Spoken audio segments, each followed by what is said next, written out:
Направи ми ти услуга, събери багажа си и се махай от дома. И без това не ме обичаш, обичаш доктора от петия етаж.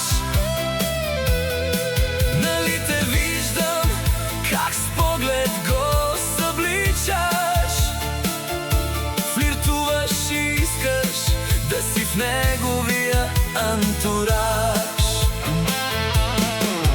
Да, наистина е по-красив от мене, по-млад е, има купища пари. Върви при него, с мене губиш време. От една раздяла няма да ни заболи. И без това не ме обичаш, обичаш доктора от петия етаж.